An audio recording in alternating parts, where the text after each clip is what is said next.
Imagine that you are in a cool northern pine forest. The tangy smell of damp earth, the wind whispering in the trees above your head. And as you walk up the steep mountain trail, the dappled sun is dancing all around you. It's idyllic, except for the fact that your lungs are on fire because you're gasping for breath, and your legs are screaming in pain because this is unrelenting upward slope on the hill. And it certainly does not make it any easier that your college boyfriend, Andy, and his best friend, Kevin, have headed off the trail ahead of you because you're just going too slow. Okay, really, this is a story about me. And I was really angry. I was so offended that they went off without me.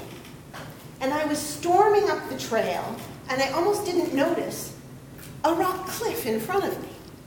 And the trail went off to the right, and it could have done that all the way up to the cliff top. But I was angry, so I decided I'm going straight up.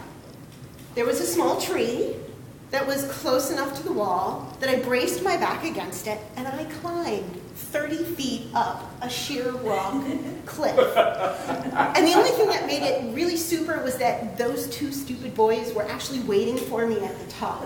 So they saw my brilliance. But the most important thing about this experience in my life was that I truly believed that I could climb that wall. I had no experience rock climbing. I was terrible at sports. I had really weak arms. I could do maybe 3 chin-ups. The only thing I had going for me is I really, really like to climb trees. Yet I was standing at the bottom of this cliff, looking up, knowing that I could climb it. And I did. That is the power of belief. It's that unquestionable knowing that this thought in your head is true. You know all the way to your core that this is absolutely true, and you have unshakable belief. When we think of the sun, we know that it's going to rise, because that's a scientific truth. We don't doubt it, we never question it. That feeling, the feeling you have when you know the sun's coming up in the morning, that's unquestionable certainty, that truth. I think it begs the question, do we have truths, do we know truths that are serving us or interfering with us? I know I'm a woman, and that belief has a lot of cascading beliefs about what a woman is and what a woman does.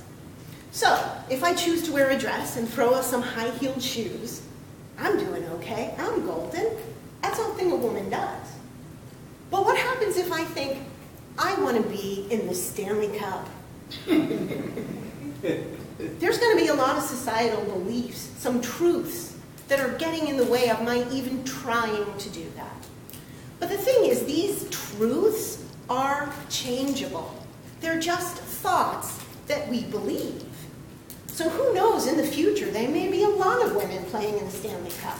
If we look into the past, not so long ago, the Wright brothers were going to fly the first mechanical airplane. And a few months before they actually flew it, there were newspaper articles saying that a man will never be able to fly.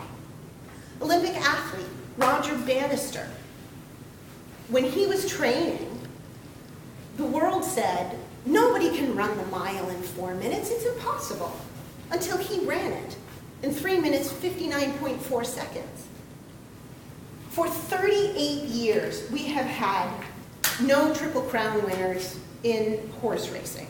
And the world was saying it's never going to happen again, we'll never see it. And then Bob Baffert, a horse trainer, gave us not 1, but 2 Triple Crown winners in the span of 3 years. It was unheard of. What kind of truths did these people have to ignore or change to accomplish what they accomplished? Belief matters. So while you're driving home tonight, I would love it if you would think about what sort of truths you know about your ability to do public speaking. What do you say about yourself and about your abilities? And those thoughts, are they serving you? Or do you have some beliefs that you'd like to change? And if you'd like to change some beliefs, you can do it, because all you have to do is convince yourself that something else is true. You can do this with thoughts, or you can do this with action. If you learn a new idea and it really makes sense to you, it can just completely knock an old truth out of your thinking. Just replaces it like that. Or you can take action doing the same thing over and over again until you prove to yourself that the new truth is the truth. We do that here in Toastmasters, don't we? We get up here and we speak, and we do it over and over and over again. And we eventually prove to ourselves that we really are capable of public speaking. The bottom line is that we are creatures of thought. Every conscious action we take is preceded by thought. And these thoughts are based in our beliefs, in what we know to be true. So if we choose what we know to be true, we can steer our thoughts and our actions, and ultimately the outcome of our lives. All we have to do is harness the power of belief.